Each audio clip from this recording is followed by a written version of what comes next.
Let's start this year off with a bang! I'm back!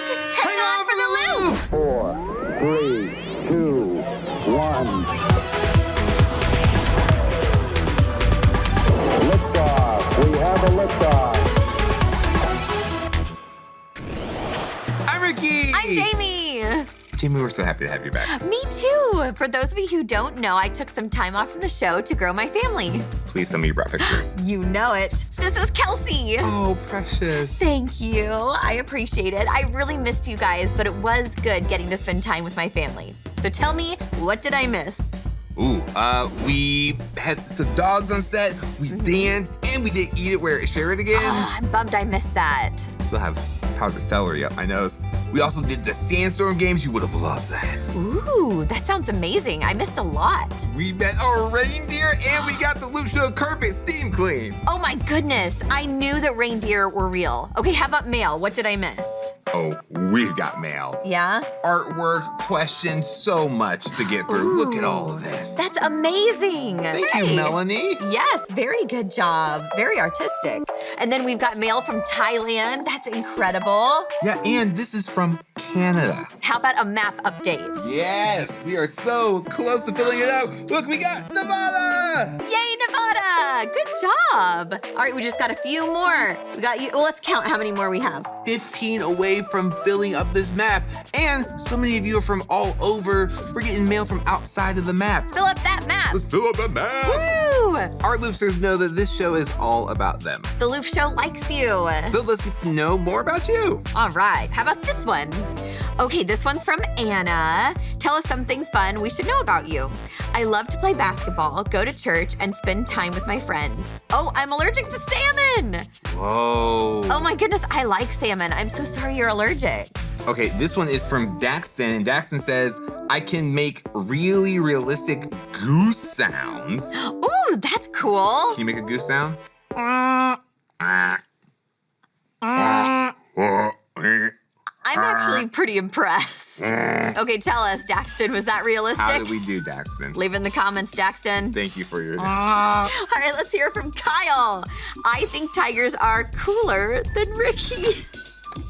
Well, That's so funny. I mean, I'm not gonna argue with that. I mean, tigers are pretty Yeah. cool. I mean, They are pretty have cool. stripes, they're orange, they don't have student loans. I mean, there's just so many things that tigers have going for them. Okay, so I don't know who said this, but they said, I've drank out of a toilet at the Discovery Center.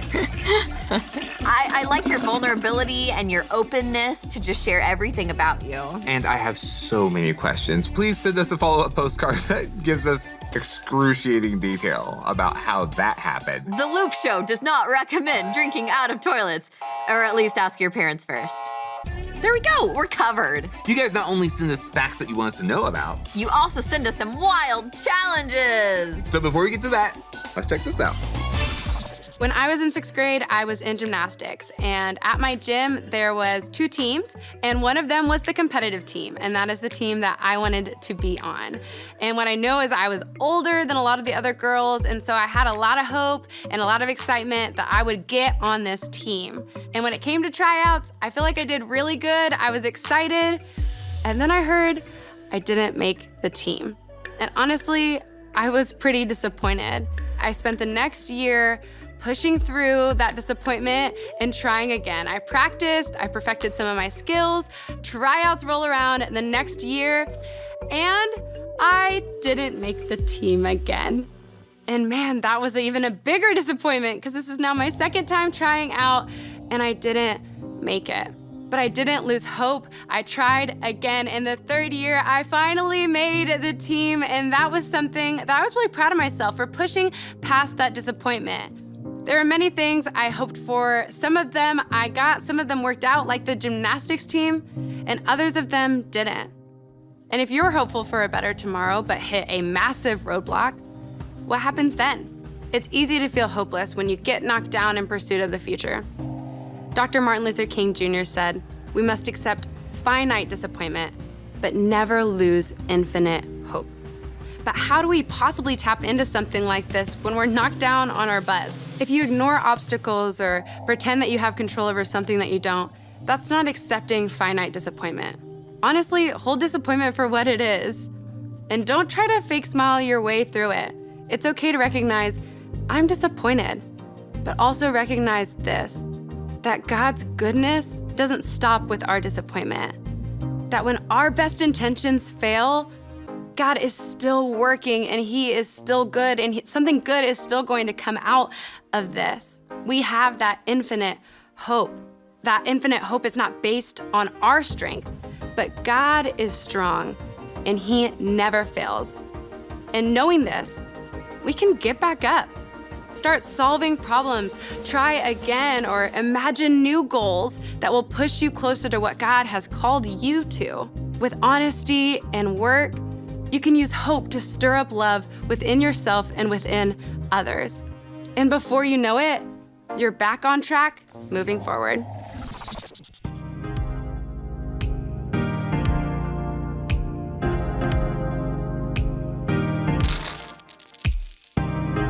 God saved us, He called us to live a holy life. For God saved us, He called us to live a holy life. He did this not because we deserved it, but because that was His plan. Before there was time, before the beginning of time. Show us grace in Jesus Christ.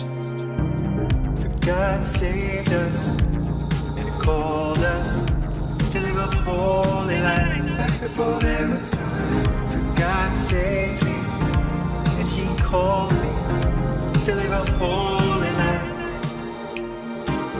Back before there was time. Back before there was time. Back before there was time. I missed you, Wheel of Cards. You know what? We should give it a name. We should. Like Wuck. That's short for Wheel of Cards. Ooh, that's good. Or how about Ryan?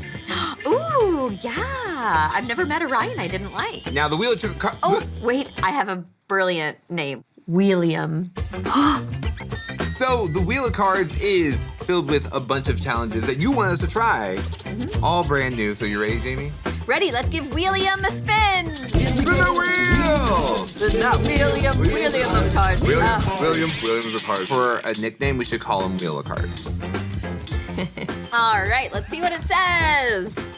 Ooh, wear 15 sweaters. At the same time? That sounds like a ton of fun. Okay. Bye, William. Fashion show at lunch. All right, let's do it. Do we have like a sweater song? Sweaters. Nothing's better than a sweater. Unless the weather's too hot.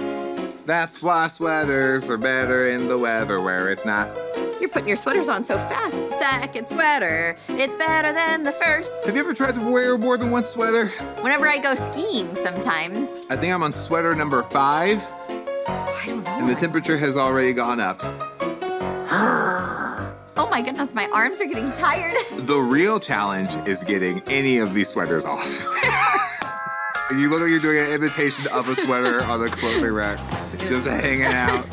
Oh, thank goodness, this one has a zipper. You look like a superhero. Oh, You're the Bulk Hulk. Bulk Hulk, I'll take that. Oh boy. Maybe we need to start putting it on our legs. 3, 4, 5. How are you already on 10? This is really difficult. Like, I know it looks like we are just tired from putting on clothes. Whoever suggested this, very fun. Don't give up, Ricky. Yeah. I'm 3 away, Jamie. 3 away. This is a really funny challenge. One more.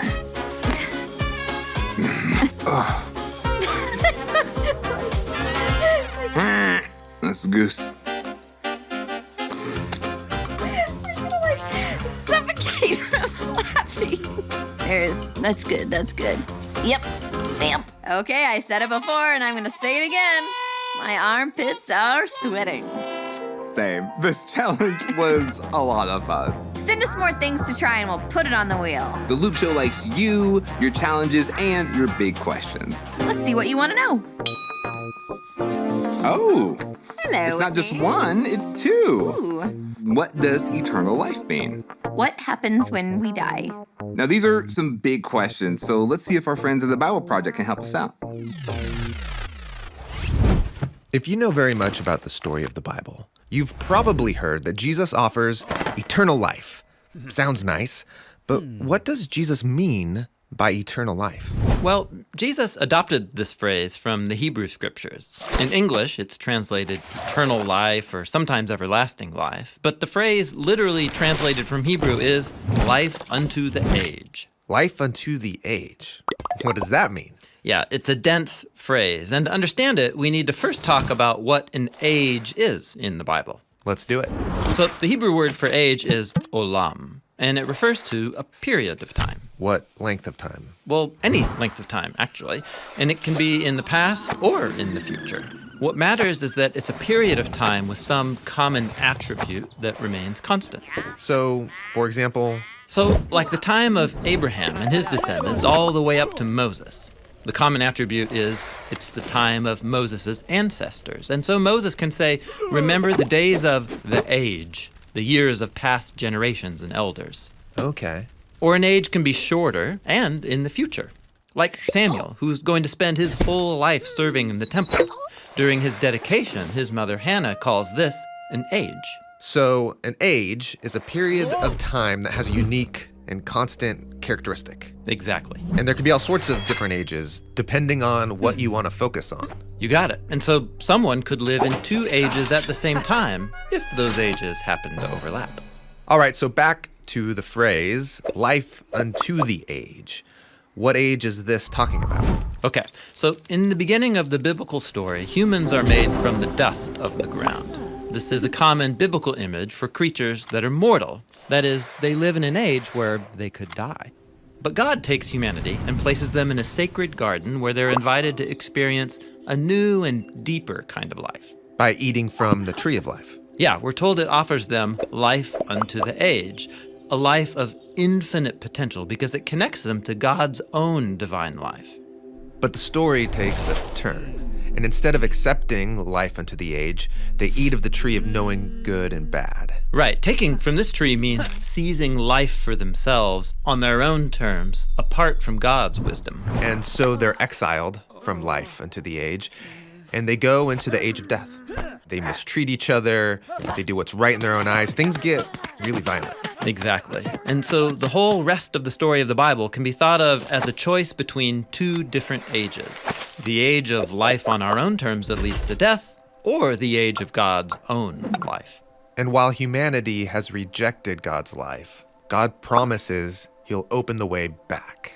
Exactly. And it's that promise that ultimately leads the story to Jesus. He's presented as God's own life become human, so that both ages overlap in him. He lives in the age of mortality and death and in the age of eternal life at the same time. And so he can offer people access to life unto the age. Right. It's like what Jesus says in the Gospel of John.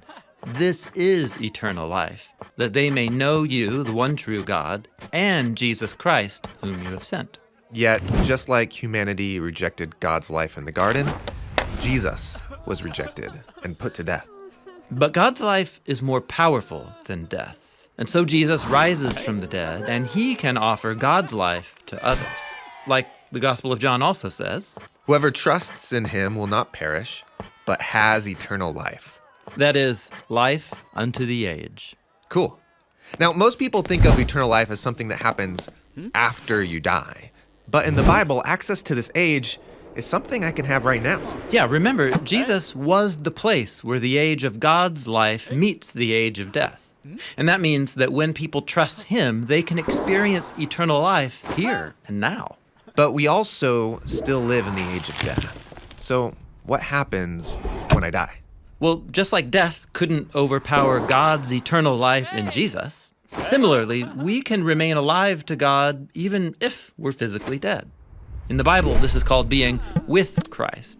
And it's not talked about very much because it's not how the overall biblical story ends. The focus of the Bible is about when the age of life completely overcomes the age of death. And those who are with Christ are recreated to share in God's eternal life.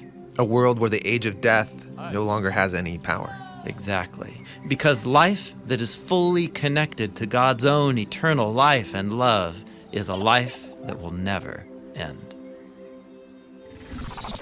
I think it's beautiful the way that Bible Project explains these tough to grasp concepts. And we know that one short video isn't going to explain everything. So stay curious. We love that you are not afraid to ask big questions. Oh, and I thought of ways that people can send us mail. Like what? All right, so the first one is to fold their Loop Show mail into an airplane and fly it to our studio. Nice. Thank you. Or they could plant their Loop Show mail and then it grows into a big, beautiful Loop Show tree. I love it. Yes, thank you. Or learn to play a saxophone. That's it. Jamie, I'm so glad you're back. Me too. I've missed you, Loopsters, and you, Ricky. So I want to hear what adventures you've been on. If you want to send us something, artwork or letters, the Loop Show address is in the description below. You guys are awesome. This is going to be a big year. So hold on tight and Enjoy the ride!